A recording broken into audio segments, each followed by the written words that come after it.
हिंदवी स्वराज्याचे सरसंस्थापक छत्रपती शिवरायांना मानाचा मुजरा करतो। भारतीय राज्यघटनेचे शिल्पकार भारतरत्न डॉक्टर बाबासाहेब आंबेडकर यांना मानवंदना अर्पित करतो।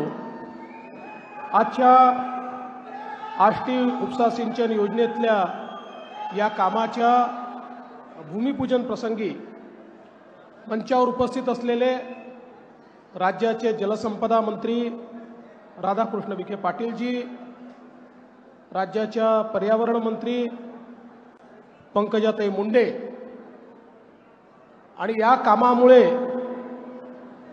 ज्यांचा उल्लेख या तालुक्यामध्ये आधुनिक भगीरथ म्हणून होणार आहे असे आपले लोकप्रिय आमदार सुरेश अण्णा धस,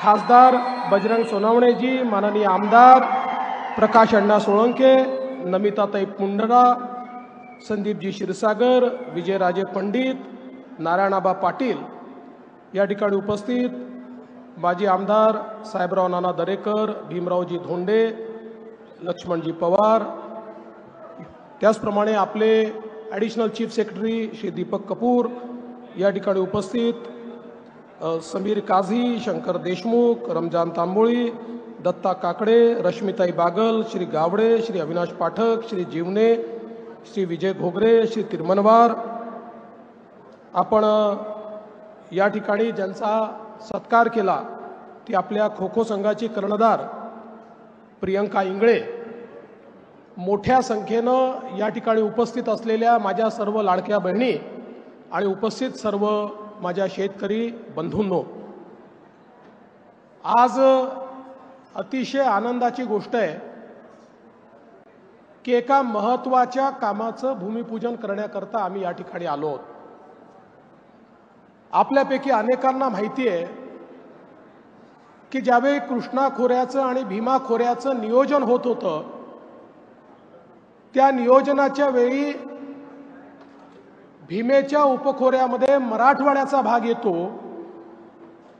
त्यामुळे मराठवाड्याला देखील कृष्णा खोऱ्याचं पाणी मिळालं पाहिजे अशा प्रकारचा विचार पुढे आला आणि त्यातून त्या काळामध्ये आमचे नेते गोपीनाथराव मुंडेजी असतील किंवा मराठवाड्यातले अनेक नेते या सगळ्यांनी विशेष प्रयत्न करून कृष्णा खोऱ्यातनं 23 TMC पाणी हे मराठवाड्याला मिळालं पाहिजे अशा प्रकारचा निर्णय केला।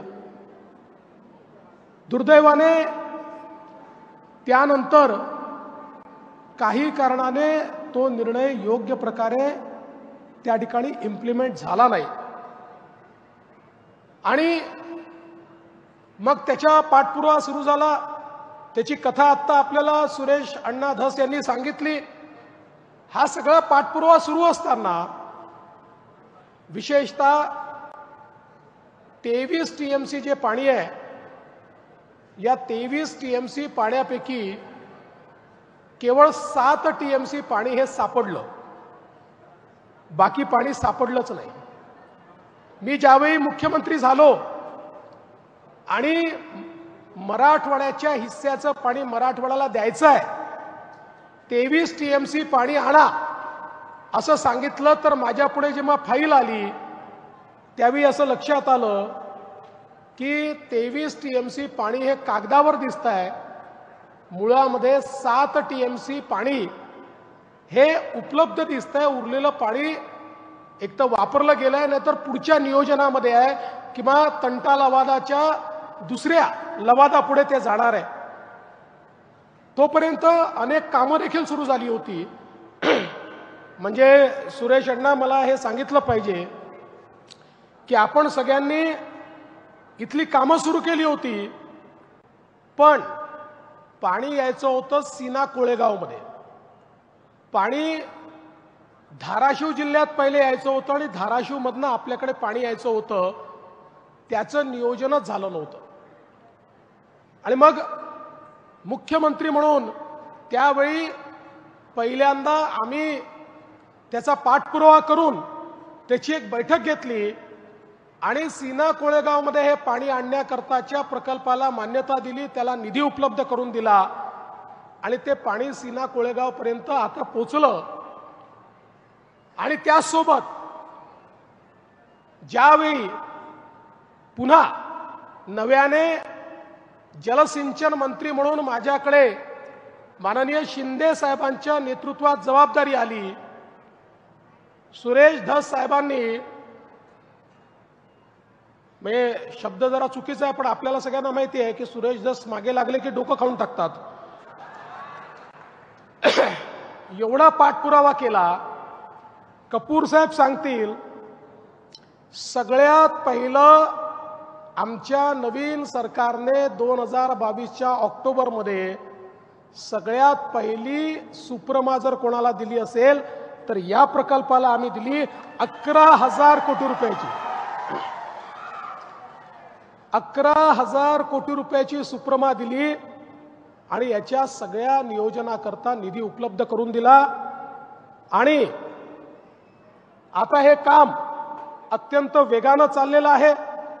धाराशिव जिल्ह्यामध्येही आणि बीड जिल्ह्यातल्या या आष्टी तालुक्यामध्ये हे मोठ्या प्रमाणात पाणी आपण आणणार आहोत। मला विश्वास आहे की या भागाचा दुष्काळ हा आता भूतकाळ होणार आहे आणि ज्या गतीनं काम चाललेलं आहे त्या गतीनं लवकरच आपल्याला हे पाहायला मिळेल की संपूर्ण परिसर हा बागायती झालेला असेल।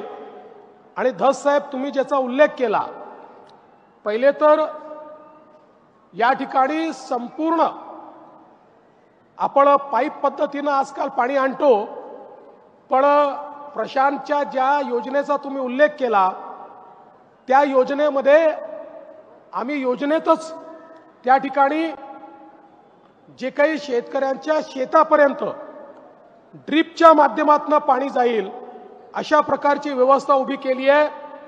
मी कपूर साहेबांना या ठिकाणी विनंती करतो की या योजनेमध्येही आपण पाण्याचा महत्तम वापर झाला पाहिजे, या दृष्टीनं शेतकऱ्याच्या बांधापर्यंत ड्रिपनी पाणी त्याच्या शेतीमध्ये जाईल अशा प्रकारची योजना ही सोबत तयार करा, जेणेकरून शेतकऱ्यांना आपल्याला फायदा देता येईल।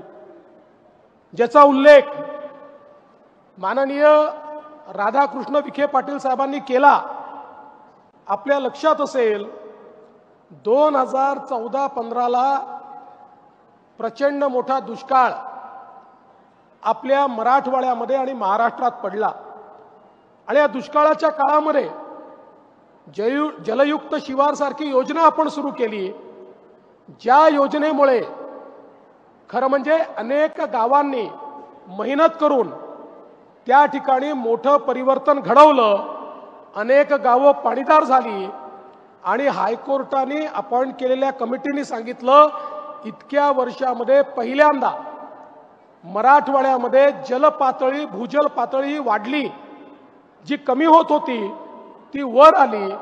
पण त्याच वेळी आमच्या असं लक्षात आलं की मराठवाड्याला कायम दुष्काळमुक्त करायचं असेल तर जलसंधारणाची कामं तर करावीच लागतील, पण त्यासोबत जोपर्यंत पश्चिमी वाहिन्यांचं पाणी, जे पाणी थेट समुद्रात वाहून जातं, आपल्याला माहिती आहे पश्चिमी घाट जो आहे या घाटावर अशा नद्या आहेत की ज्याचं पाणी हे थेट पश्चिम वाहिनी होऊन समुद्रामध्ये जातं, ते पाणी जोपर्यंत आपण गोदावरीच्या खोऱ्यामध्ये आणत नाही तोपर्यंत मराठवाडा दुष्काळमुक्त होऊ शकत नाही।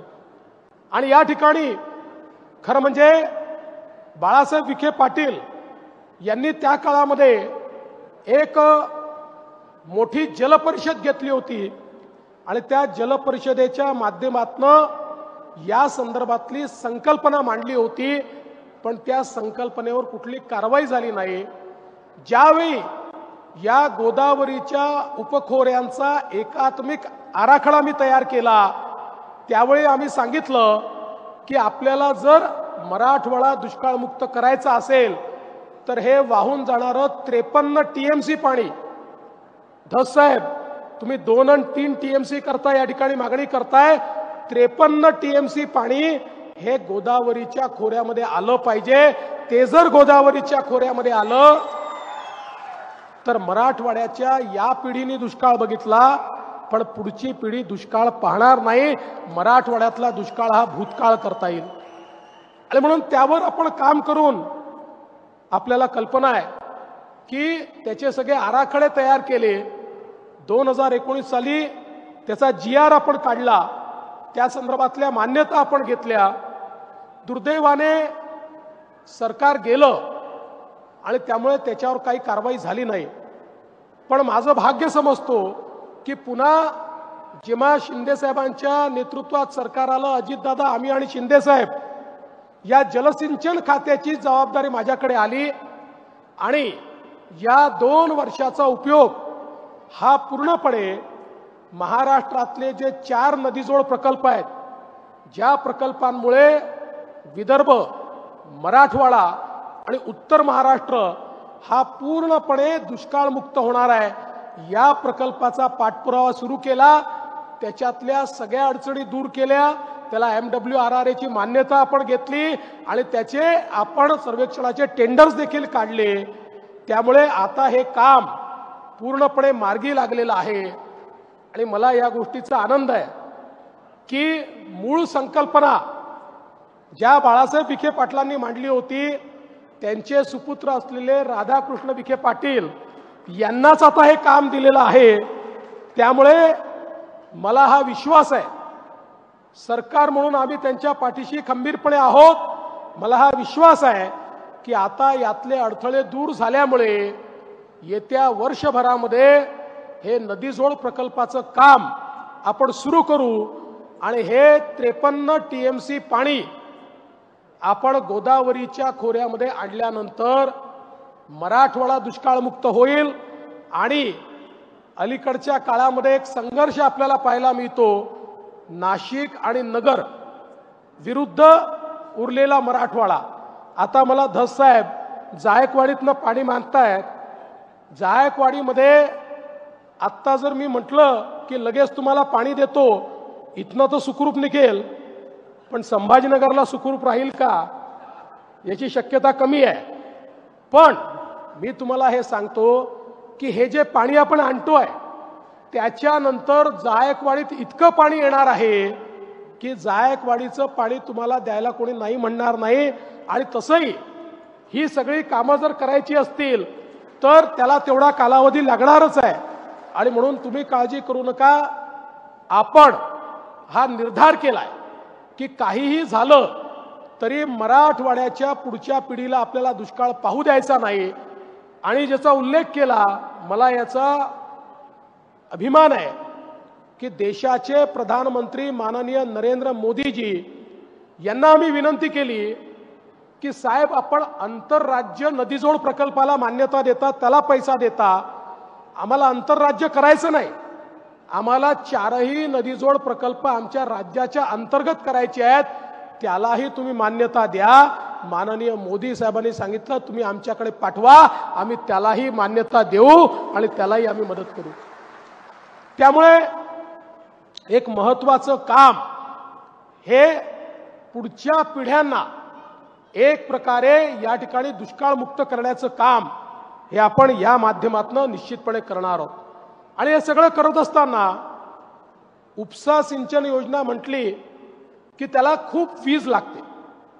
मग त्या विजेचं बिल शेतकऱ्यांनी द्यायचं की ते कोणी द्यायचं, मग ते किती द्यायचं, अशी अडचण तयार होते.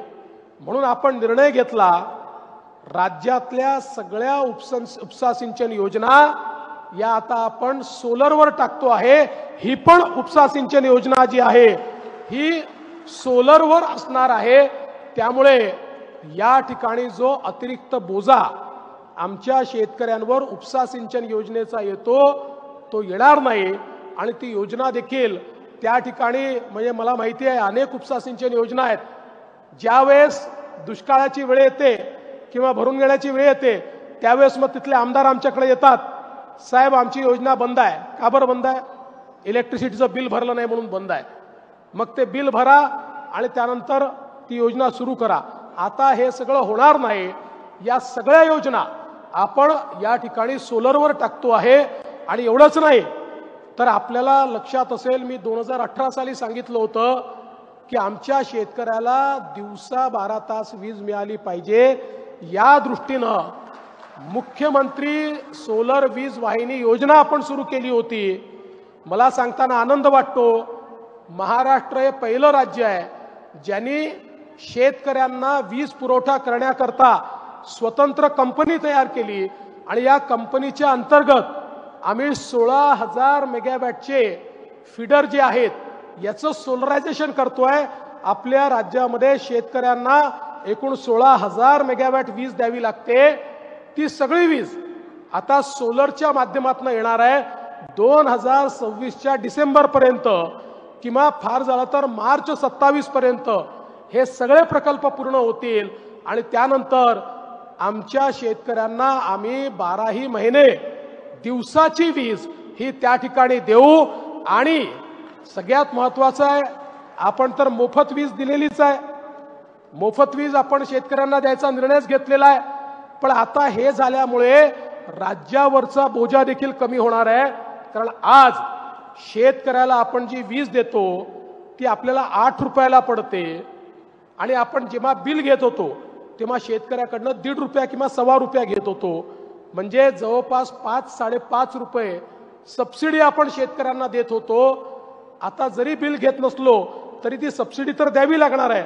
पण आपलं सोलरचं काम पूर्ण झाल्यानंतर ही वीज 8 रुपये युनिटची नसेल, ती 3 रुपये युनिटची असेल। म्हणजे आमचे 5 रुपये प्रति युनिट त्या ठिकाणी वाचणार आहेत। मग आम्ही निर्णय केला, हे वाचलेले पैसे काय करायचे, तर आम्ही निर्णय केला की यातनं जे घरगुती आणि औद्योगिक वापराची बिलं आहेत ती बिलं आपण कमी करूया। आणि मला सांगताना आनंद वाटतो, आपल्याकडे मल्टी इयर टॅरिफ म्हणजे दर 5 वर्षांनी आपल्याला पुढच्या 5 वर्षांमध्ये विजेचे दर काय असतील अशा प्रकारची पिटिशन MERC पुढे दाखल करावी लागते आणि MERC तो दर ठरवून देते। गेल्या MERC तयार झाल्यापासनं असं एकही वर्ष नाही आहे की ज्या वर्षी आपण भाव वाढवलेले नाहीत। कारण त्याचा नियमच आहे की तुमचा जेवढा खर्च आहे तेवढे पैसे वसूल झाले पाहिजे, तुम्ही नाही वाढवलं तर MERC भाव वाढवून देते। मागच्या काळामध्ये दरवर्षी 9% आपण भाववाढ केली। पण आत्ताच आमच्या विद्युत विभागाने पुढच्या 5 वर्षाचे त्या ठिकाणी आपले विजेचे दर काय असतील याची पिटिशन दाखल केली। आणि मला सांगताना आनंद वाटतो, पुढचे 5ही वर्ष दरवर्षी आम्ही विजेचे भाव कमी करत जाणार आहे। घरगुती विजेचे भाव आणि या ठिकाणी औद्योगिक विजेचे भाव देखील 4 कोटी रुपयाची बचत ही त्या ठिकाणी होते। त्यामुळे मोठ्या प्रमाणात त्याचा दिलासा हा आपण आपल्या सामान्य ग्राहकांना देखील देतो। आणि म्हणून मी आपल्याला एवढंच सांगू इच्छितो, आपलं सरकार हे सामान्य माणसाच्या शेतकऱ्याच्या पाठीशी उभं आहे आणि या ठिकाणी त्यांच्या जीवनामध्ये परिवर्तन झालं पाहिजे। वर्षानुवर्ष जो भाग दुष्काळी आहे, मला सांगताना आनंद वाटतो, पश्चिम महाराष्ट्रातला माणसारखा भाग, ज्या माणदेशावर अनेक कथा कादंबऱ्या गेल्या 50 वर्षात लिहिल्या गेल्या आणि 50 वर्षातली कुठली कादंबरी तुम्ही उचलून बघा, त्या कादंबरीमध्ये माणदेशातल्या दुष्काळावरच त्या ठिकाणी लिहिलं गेलं। पण आज त्या माणदेशाचा दुष्काळ आपण पूर्ण संपवला। आज संपूर्ण माण हे पाणीदार झालेला आहे आणि तिथला जो हा कार्यक्रम आहे, हा कार्यक्रम या दृष्टीने अत्यंत महत्त्वाचा आहे। आपलं जे पाणी हक्काचं आहे ते हक्काचं पाणी या ठिकाणी पोहोचवण्याचं काम हे सुरेश धस, तुम्ही आणि अनेक लोकांनी याच्यामध्ये हातभार लावला, या सगळ्यांनी पोहोचवलं। मी तुम्हाला पुन्हा एकदा हा विश्वास देतो की या ठिकाणी खऱ्या अर्थानं या ठिकाणी सुरेश दासांनी मला चिठ्ठी दिलीच आहे 3 TMCची। मी तुम्हाला विश्वास देतो की काळजी करू नका, जसं हे काम न होणारं प्रयत्न आपण सगळ्यांनी केले, तुम्ही केले म्हणून झालं, पुढचंही काम निश्चितपणे करू आणि या मराठवाड्यातल्या कानाकोपऱ्यामध्ये या ठिकाणी निश्चितपणे हे पाणी आपण पोचवू। खरं म्हणजे आज या निमित्ताने आमचे सरपंच परिषदेचे लोक देखील मला भेटले होते आणि विशेषतः त्यांनी अनेक मागण्या माझ्याकडे केल्या, पण त्यात सगळ्यात महत्त्वाचं म्हणजे जी काही अतिशय दुर्दैवी घटना झाली स्वर्गीय संतोष देशमुख यांच्या अतिशय निगृण खुनाची, मी त्यांनाही सांगतो आणि आपल्यालाही सांगतो की अशा घटना कुठल्याही परिस्थितीत खपवून घेतल्या जाणार नाहीत आणि कोणी असो प्रत्येकावर या ठिकाणी कारवाई होईल हा विश्वास मी तुम्हाला देतो। आणि माझी बीडच्या जनतेला विनंती आहे, आपण सगळे छत्रपती शिवरायांचे मावळे आहोत। छत्रपती शिवरायांनी 18 पगड जातींना एकत्रित करून स्वराज्याची स्थापना केली। आपल्यालाही अशाच प्रकारे सगळ्यांना एकत्रितपणे या ठिकाणी नांदायचं आहे आणि एक नवीन बीड आपण तयार करू। एक जो इतिहास बीडचा धस साहेबांनी सांगितला, ताईंनी सांगितला, एवढी मोठे मोठे लोक या बीडनी आपल्याला दिलेले आहेत, तोच इतिहास पुढे जाईल आणि एक गौरवशाली अशा प्रकारच्या बीडचा इतिहास तयार करण्याकरता आपल्या सगळ्यांचे जे प्रयत्न आहेत त्या प्रयत्नांच्या पाठीशी मी देखील ठामपणे उभा राहील, एवढंच या निमित्ताने सांगतो। पुन्हा एकदा आपलं यांना विनंती करते। श्री देवेंद्रजी फडणवीस साहेब, माननीय नामदार श्री